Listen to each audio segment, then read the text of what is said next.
बिस्मिल्लाहिर्रहमानिर्रहीम। 9th class chemistry chapter number 4। बेटा आज हम इसके एंड पे पहुंच चुके हैं। आज का हमारा लास्ट टॉपिक है मेटल्स के कैरेक्टर्स और एक्सरसाइज। तो पहले मैं आपको मेटल्स के कैरेक्टर्स बताऊंगा। अगर आप मेरे सामने होते तो मैं आपका टेस्ट भी ले लेता कि क्या आपने कभी कोई मेटल्स देखे हैं। मेटल बेटा मैंने आपको मेटेलिक बॉन्ड में बताए थे। अगर आपको याद हो, मेटल्स हमारे इर्द गिर्द बहुत ज्यादा होते हैं। Iron, aluminium, copper, sodium, these are metals. अब हमने इनके कुछ कैरेक्टर्स देखने हैं कि मेटल होते क्या हैं। पहला इनका जो कैरेक्टर है ना, they are lustre. They are, इनमें चमक होती है। आयरन जो है, iron, aluminium, copper, they are shining. अब आप में से कोई क्वेश्चन कर सकते हैं कि सर आयरन तो शाइनिंग नहीं होता, उसको तो बड़ा गंद लगा होता है, जंग लगा होता है। बेटे वो जंग लगना वो अलग बात है, वो एक चेंज है। अगर आप आयरन को देखो, उसको काटें तो आपको पता चलेगा कि it is very shining. Copper बहुत शाइनिंग है, जिसकी देगे बनती है। एल्यूमिनियम बहुत शाइनिंग है। तो पहला character they are lustre, they show shining. दूसरा कैरेक्टर है malleable. Malleable means they are used in making sheets. Malleable means they are used in making sheets. चादरें बनाने के काम आते हैं। आपने लोहे की चादरें देखी होंगी जो आप छतों पे डालते हैं, बारिश से बचने के लिए, धूप से बचने के लिए, अपना सामान बचाने के लिए। फिर आपने अपने घरों में अलमारी देखी होगी लोहे की, सेफ, उसमें आयरन शीट यूज हो रही है। फिर कुछ एल्यूमिनियम की शीट्स होती हैं, कुछ कॉपर की शीट बनाकर उसके बर्तन बनाए जाते हैं। नंबर 3 है ductile. Ductile mean they are used in making wires. तारे बनाने के काम आते हैं। आपने घरों में देखा होगा ये जो बिजली की तारें हैं किसकी बनी होती हैं? They are made of metal. कौन सी मेटल? एल्यूमिनियम या कॉपर। अब ये ना क्वेश्चन है कि एल्यूमिनियम और कॉपर को हम क्यों यूज करते हैं। बाहर रोड पे गलियों में आप देखें जो बिजली की तारें आ रही है खंभों के ऊपर, they are made up of aluminium. वो एल्यूमिनियम की बनी होती है। पहला पॉइंट लस्टर, दूसरा वेरिएबल, तीसरा डक्टाइल। चौथा पॉइंट है they have a high melting point, boiling point and density. इनका मेल्टिंग पॉइंट, बॉइलिंग पॉइंट और डेंसिटी बहुत ज्यादा होती है। इनको मेल्ट करना बहुत मुश्किल है घरों में। इनको मेल्ट करने के लिए बेटा खास किस्म की फर्नेस हम यूज करते हैं। लोहे को पिघलाने के लिए फर्नेस भट्टी यूज करते हैं, फिर ये मेल्ट होते हैं। बॉइलिंग पॉइंट भी इनका बहुत ज्यादा है, हाई डेंसिटी है। डेंसिटी मीन मास पर यूनिट वॉल्यूम। एक यूनिट वॉल्यूम में कितना उसका मास है उसे हम कहते हैं डेंसिटी। मसलन एक डिब्बा हमारे पास है, ये छोटा सा डिब्बा ए और बी। ए में हम आयरन रखते हैं, आयरन, और बी में कॉटन। तो आयरन जो वो ज्यादा आ जाएगा, कॉटन कम आएगा, क्योंकि कॉटन का वॉल्यूम ज्यादा, डेंसिटी कम है, भूली हुई है वो। तो डेंसिटी मेटल की ज्यादा होती है और नॉन मेटल की कम होती है। Then low ionisation energy. बेटा आयोनाइजेशन एनर्जी को हमने पढ़ा था, the energy required to remove the valence electron from the atom। Ionisation का मतलब है वो एनर्जी जो किसी एटम के आखिरी शेल में से इलेक्ट्रॉन को रिमूव करने के लिए दरकार है। तो बेटा मेटल में है, they have low ionization energy due to bigger size। Next number 6 है good conductor of electricity and heat. इनमें से इलेक्ट्रिसिटी और हीट बहुत जल्दी से गुजरती है। इसके एग्जांपल आप ले लें, एक लोहे का पीस और एक नॉन कंडक्टर लकड़ी का पीस या प्लास्टिक, दोनों धूप में रखते हैं 12 बजे जब धूप शदीद होती है, और 5 मिनट के बाद आप उन दोनों को चेक करें कि जो आयरन है वो ज्यादा गर्म हो चुका हो, because iron is a metal, इसमें से ज्यादा हीट गुजरती है, ज्यादा जज़ब होती है, करंट भी गुजरता है। बेटा यहां पे एक बात मैं आपको बता दूं, हमारे पास लेड पेंसिल होती है, लेड पेंसिल, कच्ची पेंसिल,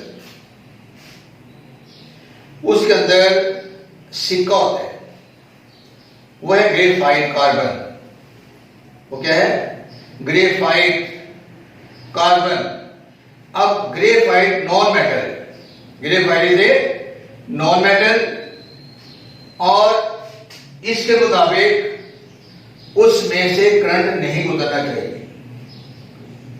अब हम क्या करते हैं गलती से कि कभी कुछ तार को आगे पीछे करना हो बोर्ड में या स्विच के पास, तो हम वो पेंसिल से ऐसे करते हैं। फर्ज करें कि ये तार है, इसको हमने पेंसिल से ऐसे करते हैं। अब बेटा वो जो पेंसिल का सिक्का है ना, उसमें से करंट गुजर जाते हैं। अगर वो पेंसिल का सिक्का तो वायर को लग गया है और ये पीछे आपका हाथ है, तो आपके हाथ को करंट लगेगा और शदीद लगेगा। इसलिए कच्ची पेंसिल को कभी भी बिजली के कामों में इस्तेमाल नहीं करना चाहिए, क्योंकि वो जो ग्रेफाइट है वो कंडक्टर है। 7वां पॉइंट है, all metals are solid except mercury. तमाम जो metal they are solid, they have definite shape, definite volume, but mercury is a liquid. What is mercury? It is a metal present in thermometer. It is used in thermometer to measure the temperature. It is found in liquid form. तो paper में आ जाता है कि all metals are solid except के आगे आपने लिखना होता है, ऑप्शन है मर्करी, आयरन, एल्यूमिनियम, कॉपर। तो मर्करी पे हम लिख करें, ये एमसीक्यू है। अब इसके बाद 8वां पॉइंट है कि ऑल मेटल्स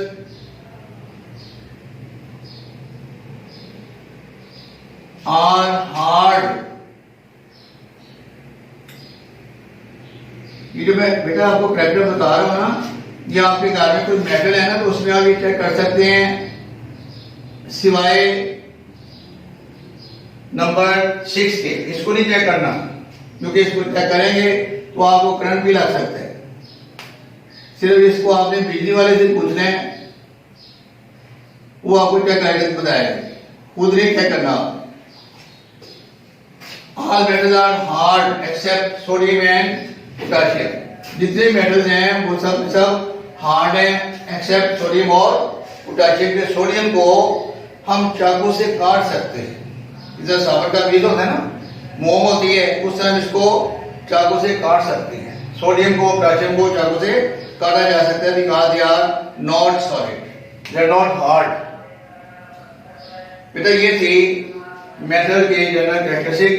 अब यहाँ पे आप देखें कि पेज में मैंने 2 नोट किए, पेज नंबर 70 और पेज नंबर 39, क्योंकि मेटल जो बुक में 2 जगह पे डिस्कस की गई। पेज नंबर 70 का तल्लक चैप्टर नंबर 4 के साथ है और 139 का तल्लक आखिरी चैप्टर के साथ है।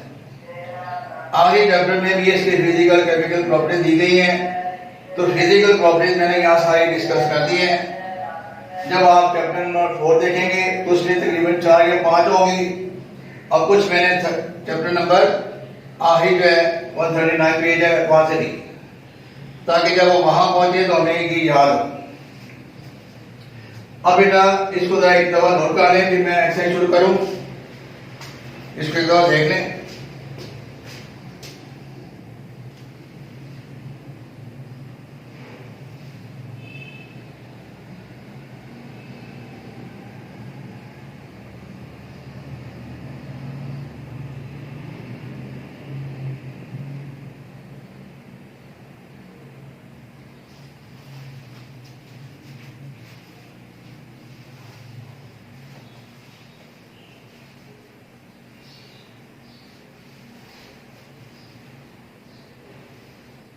तो बेटा चैप्टर नंबर 4 की हम एक्सरसाइज शुरू करने लगे हैं। जब एक्सरसाइज हम करते हैं ना तो आपके सामने बुक होनी चाहिए ताकि आपको रीडिंग करते हुए भी और टिक करते हुए जल्दी समझ आ जाए, क्योंकि इसमें हमने एमसीक्यूज के जो क्वेश्चन है ना उसको रीडिंग भी करना होता है। एमसीक्यूज नंबर 1 है atoms react with each other because. ये चैप्टर नंबर शुरू में मैंने बताया था कि एटम रिएक्ट क्यों करते हैं, टू गेट स्टेबिलिटी। जिनको नहीं ना ये देखा बगैर भी बात बच्चे बता देते हैं, यहाँ पे देखना जरूरी नहीं है। तो इसका बेटा आंसर है C, they want to attain stability, क्योंकि वो स्टेबल होना चाहते हैं। दूसरा है an atom having 6 electron in its valence shell will achieve noble gas electronic conformation by. अब बेटा देखो उसके पास 6 इलेक्ट्रॉन है। नोबल गैसेस के आखिरी शेल में 8 होते हैं एक्सेप्ट हीलियम। अब इसने 8 इलेक्ट्रॉन लेने हैं, पूरे करने हैं, तो कितने इलेक्ट्रॉन लेगा ये 2। तो इसका आंसर देखें, गेनिंग 2 इलेक्ट्रॉन्स, 2 इलेक्ट्रॉन लेकर ये नोबल गैसों की तरह अमल कर सकता है। इसका भी है आंसर सी। क्वेश्चन नंबर 3 है considering the electronic configuration of atom with the given atomic number will be the most stable, A6, B8, C10 और D12। बेटा की इलेक्ट्रॉनिक कॉन्फ़िगरेशन को देखें, 6 का मतलब है पहले में 2 आ जाएंगे, दूसरे में 4 आ जाएंगे, तो ये स्टेबल नहीं है। B को देखें, इसमें टोटल है 8, पहले में 2 आ जाएंगे, दूसरे में 6 आ जाएंगे, इट इज नॉट स्टेबल। तो C में 10 है, पहले में 2, दूसरे में 8, इट इज स्टेबल। और डी वाला जो है वो 12 है, पहले में 8 आ जाएंगे, 2 आ जाएंगे, दूसरे में 8 और तीसरे में जाके 2 आ जाएंगे, इट इज नॉट स्टेबल। तो बेटा इसका आंसर है सी। पहले तीनों का सी आ गया बाई चांस, ये आपने कोई रूल नहीं बना लेना, सबका सी होगा। क्वेश्चन 4 है जी ऑक्टेट रूल, और जो रूल मैंने आपको बताए थे, octet mean 8 attaining of 8 electrons, D. चौथे का डी आंसर ठीक है। पांचवा transfer of electron between atom results in, जब इलेक्ट्रॉन ट्रांसफर होते हैं तो कौन सा बॉन्ड बनता है। जिन बच्चों ने लेसन पढ़ा है, सुना है, वो बगैर देखे यहां से बता सकते हैं, ionic bond B. 6 when an electronegative element combined with an electropositive element की type of bonding is ionic. इसका भी बी है। सोडियम क्लोराइड के एग्जांपल है ना, सोडियम इलेक्ट्रोपॉजिटिव है और क्लोरीन इलेक्ट्रोनेगेटिव है, दोनों जब मिलेंगे तो उनके दरमियान आयनिक बॉन्ड बनेगा। क्वेश्चन नंबर 7 है कि bond form between 2 non metals is expected to be covalent. Non metal के दरमियान जो बॉन्ड बनते हैं वो आमतौर पर कोवेलेंट होते हैं। 7 का जवाब है A। 8 a bond pair in covalent bond molecule usually has 2 electron bond pair बेटा इंग्लिश का लफ्ज है, इसका मतलब ऑब्वियसली क्लियर है 2। आखिरी का जवाब होगा B। 9वां देखेंगे, which of the following compound is not directional in its bonding, जिसमें डायरेक्शन नहीं होती। तो बेटा इसका आंसर है बी। ये डायरेक्शन और नॉन डायरेक्शन की अलग अलग हम एक लेक्चर रख लेंगे। इसका इंसार है इलेक्ट्रोनेगेटिविटी पर कि कौन सा एटम इलेक्ट्रॉन को ज्यादा शेयर करता है, अपनी तरफ खींचता है, और कौन सा कम है। 10वां क्वेश्चन है जी ice float on water.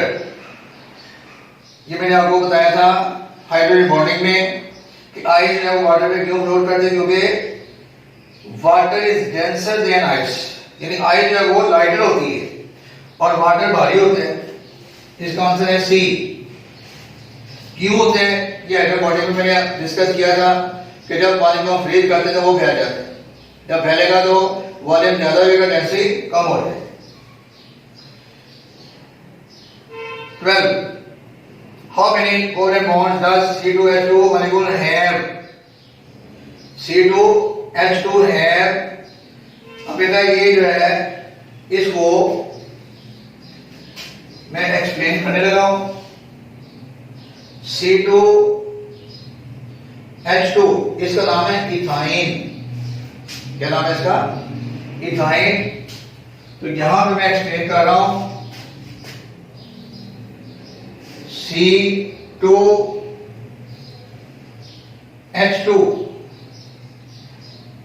C और C के दरमियान ट्रिपल बॉन्ड है और हाइड्रोजन के साथ इसका सिंगल कोवलेंट बॉन्ड है।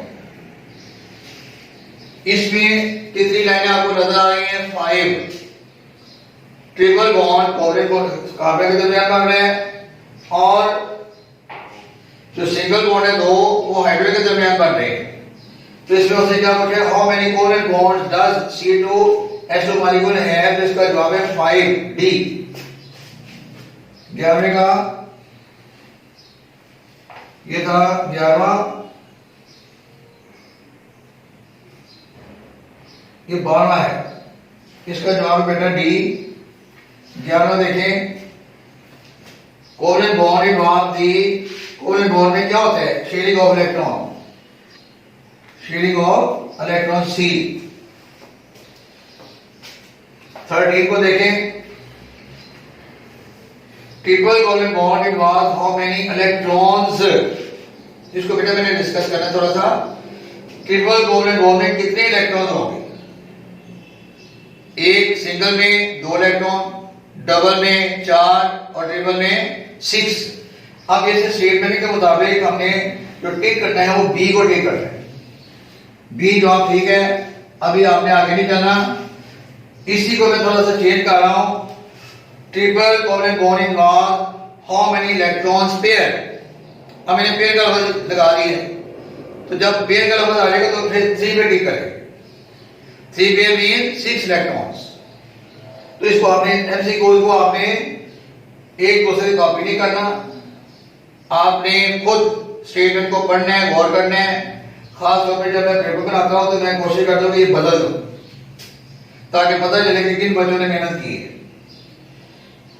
14 which pair of molecules has same type of covalent bond? Same type of covalent bond, इसका मतलब है टाइप कोवलेंट बॉन्ड नंबर उसने पूछे हैं, तो इसको आंसर होगा सी। ये अभी मैं थोड़ा सा लेक्चर मुकम्मल करके ये 14 को दोबारा एक्सप्लेन करता हूं। 15 है identify the compound which is not soluble in water, जो वाटर में सॉल्युबल नहीं है। तो ये है C6H6, ये ऑर्गेनिक कंपाउंड है, बेंजीन इसका नाम है। और जो ऑर्गेनिक कंपाउंड है they are not soluble in water. Question number 15 का A. Question number 16, which one of the following is an electron deficient molecule? जिसमें इलेक्ट्रॉन की कमी है। तो पहला अमोनिया, दूसरा BF3, तीसरा N2 और फिर O2। O2 और N2 छोड़ दें क्योंकि इन्होंने अपने सारे इलेक्ट्रॉन शेयर कर लिए हैं। अब BF3 के पास आ रहे हैं, इसका जिक्र हमने डेटिव कोवलेंट बॉन्ड में किया था। अमोनिया और BF3 के दरमियान डेटिव कोवलेंट बॉन्ड बना था जिसमें अमोनिया ने इलेक्ट्रॉन शेयर किए थे और बोरोन और ट्राइफ्लोराइड ने इलेक्ट्रॉन शेयर नहीं किए। तो इसका मतलब कि बोरोन और ट्राइफ्लोराइड के पास इलेक्ट्रॉन नहीं है जो वो शेयर कर सके। तो इसका आंसर होगा BF3। 16 का आंसर BF3B। अब क्यों आंसर होगा?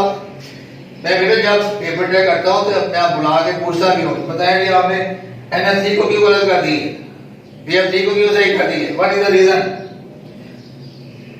17 देखें जी, identify which pair has polar covalent bond. तो पोलर नॉन पोलर का जिक्र हमने किया था चैप्टर में कि जिसमें दोनों सेम एटम हो वो नॉन पोलर, जिसमें डिफरेंट एटम हो वो पोलर।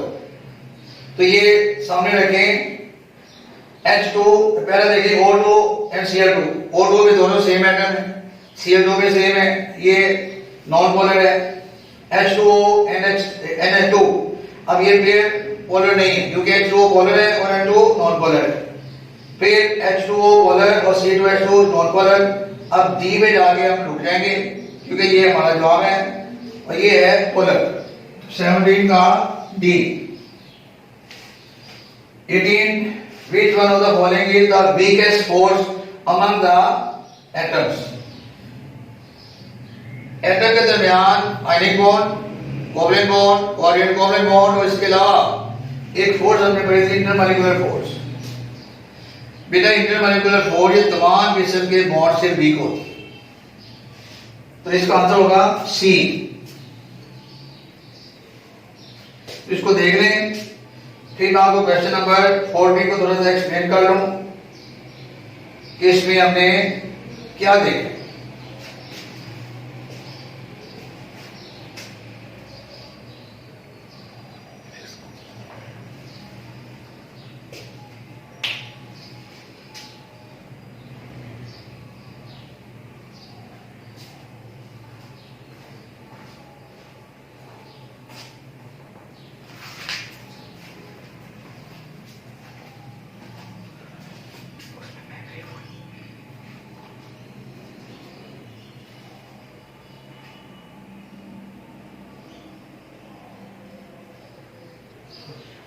तो बेटा क्वेश्चन नंबर 14 मैंने कहा था कि मैं डिस्कस करता हूं, क्योंकि वहां स्पेस नहीं थी, तो मैंने इसको वजाहत के लिए यहाँ लिख दिया दोबारा। Question number 14 which pair of the molecules has same type of covalent bond? ये डायग्राम मैंने बना दी है। अगर किसी बच्चे को यहाँ बुला के पूछा जाए कि 4 डायग्राम में से कौन सी डायग्राम बॉन्ड के लिहाज से सेम है, तो मेरा ख्याल है कि वो भी बता दे। इसको मैंने एक्सप्लेन कर दिया। O2 और HCl, ये O2 के दरमियान डबल बॉन्ड है और HCl के दरमियान सिंगल बॉन्ड है और ये पोलर है। ये हमारा आंसर नहीं है, हमारा आंसर है सी। अब देखेंगे जब सी पे पहुंचेंगे। अब बी को देखेंगे, O2 डबल बॉन्ड और N2 के दरमियान ट्रिपल बॉन्ड है, ये भी हमारा आंसर नहीं है। फिर सी पे आ जाए, O2 के दरमियान डबल बॉन्ड है और यहाँ पे कार्बन के दरमियान भी डबल बॉन्ड। ये डबल बॉन्ड होने की वजह से हम इसको टिक करेंगे सी। इधर देख लें तो ऑक्सीजन के दरमियान डबल बॉन्ड और यहाँ ट्रिपल बॉन्ड आ गया। तो बेटा ये आपको क्लियर होना चाहिए कि क्वेश्चन क्या है और आंसर क्या है। तो ये जो लेसन हम दे रहे हैं स्वीट बेस पब्लिक स्कूल की तरफ से है, और लेसन खत्म होने से पहले आप इसको सब्सक्राइब करें और बेल आइकन को दबाएं, ताकि आपको इससे अच्छे लेसन जल्द से जल्द वसूल होते रहें। कोई प्रॉब्लम हो तो आप स्वीट बेस पर रब्ता करें कि ये लेसन हमें दोबारा चाहिए या ये क्वेश्चन हमें समझ नहीं आया। अल्लाह हम सब का हमें नासिर हो। खुदा हाफिज़।